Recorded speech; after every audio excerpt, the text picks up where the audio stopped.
అండి. ఇవాళ నేను మీకు రొయ్యల కూర ఎలా చేయాలో చూపిస్తాను. సో, దానికి కావాల్సిన పదార్థాలు ముందుగా రొయ్యలు, పసుపు, కారం, ఉప్పు, జీలకర్ర పొడి, ధనియాల పొడి, మిరియాల పౌడర్, గరం మసాలా, జీలకర్ర, కరివేపాకు, స్లిట్ చేసిన పచ్చిమిరపకాయలు, ఉల్లిపాయలు లాంగ్గా కట్ చేసినవి, మరి ఇంకో కొన్ని ఉల్లిపాయలు, వెల్లిపాయలు, అల్లం వెల్లుల్లి పేస్ట్. దీనికి కావాల్సిన పదార్థాలు. సో ముందుగా దీనికి రొయ్యలలో కలపడానికి ఫస్ట్ ప్యాన్ తీసుకొని ప్యాన్లో రొయ్యలు వేసుకోవాలి. సో దాని తర్వాత రొయ్యలు వేసుకున్న తర్వాత ఉల్లిపాయలు పొడుగ్గా కోసుకున్నవి,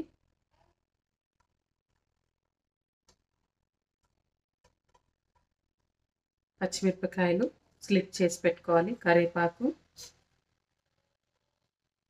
వేసి కొంచెం ఉప్పు వేయాలి,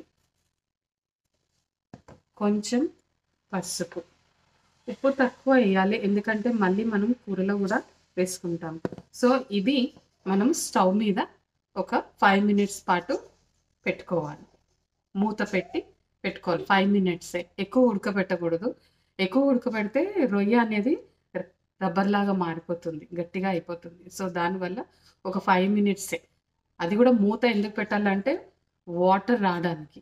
సో వాటర్ కూడా వేయకూడదు మనం. సో ఇలాగే యాజ్ ఇట్ ఈస్ దీన్ని కలిపేసి పొయ్యి మీద పెట్టేసేయాలి. సో ఇలా కలిపేసి అంతా 5 minutes పాటు ఒక స్టవ్ మీద పెట్టుకొని మూత పెట్టుకోవాలి. సో తర్వాత ఈలోపు మనము గ్రైండ్ చేసుకోవాల్సిన ఉల్లిపాయ, వెల్లుల్లిపాయ, జీలకర్ర సో జార్లో వేసి గ్రైండ్ చేసుకోవాలి.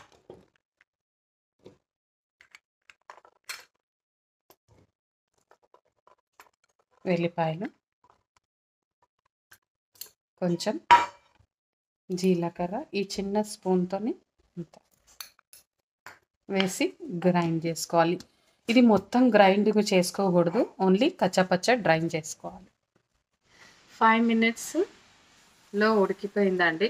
చూడండి, నేను వాటర్ పోయకపోయినా ఎంత వాటర్ వచ్చిందో. సో మనం దీన్ని పక్కన తీసి పెట్టేసుకోవాలి. తర్వాత ప్యాన్ పెట్టుకొని ప్యాన్లో ఆయిల్ వేసుకోవాలి. ముందుగా ఆయిల్ వేసుకొని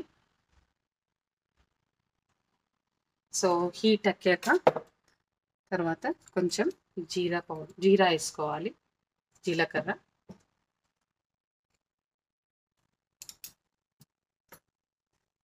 తర్వాత జీరా వేసుకున్న తర్వాత ఇదిగోండి గ్రైండ్ చేసుకున్న పేస్ట్.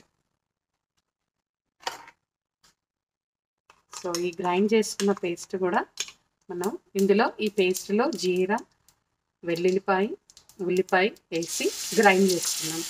సో ఇది మనం దీంట్లో వేసుకోవాలి.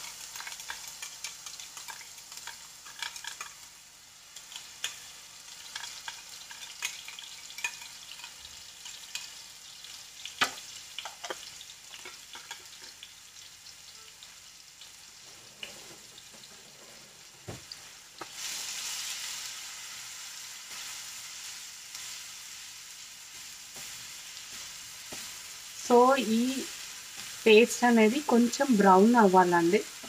సో అప్పుడు ఆ పచ్చి వాసన అనేది పోతుంది బ్రౌన్ అయితే. సో కొంచెం బ్రౌన్ అవ్వాలి. బ్రౌన్గా అయ్యాక ఇందులో మనము అల్లం వెల్లుల్లి పేస్ట్ వేసుకోవాలి.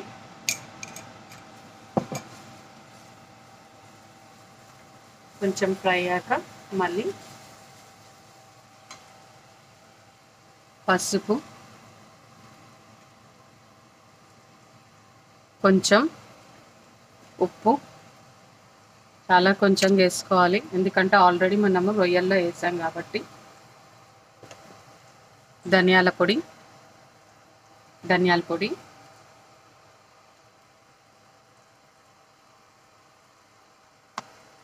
జీలకర్ర పొడి కొంచెంగా వేసుకోవాలి, జీలకర్ర పొడి కొంచెం, మిరియాల పొడి,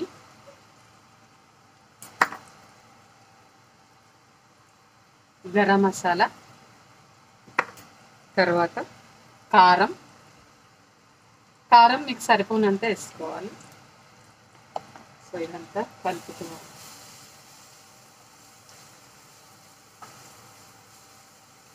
సో కొంచెం వేగాక చూడండి ఎర్రగా అయింది. కొంచెం వేగాక బాయిల్ చేసిన రొయ్యలు అనేవి ఇందులో కలిపేసుకోవాలి.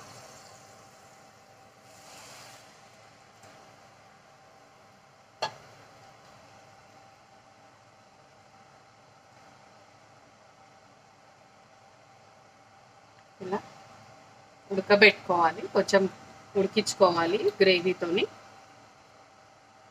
ఒక 10 మినిట్స్ పాటు కొంచెం ఉడికించుకోవాలి. చూసారా, 10 మినిట్స్ ఉడికిన తర్వాత ఇలా ఉంటుందండి.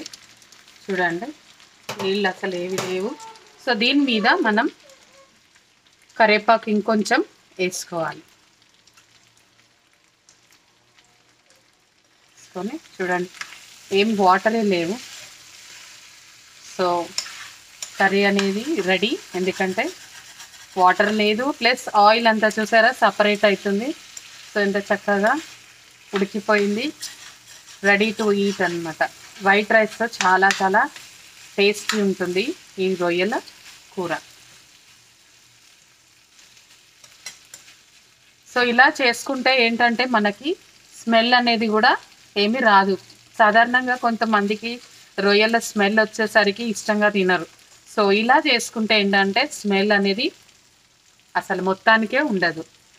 సో ఇదండి నా వీడియో. కానీ మీకు నచ్చినట్టయితే లైక్ చేయండి, షేర్ చేయండి, ప్లీజ్ సబ్స్క్రైబ్ చేసుకోండి.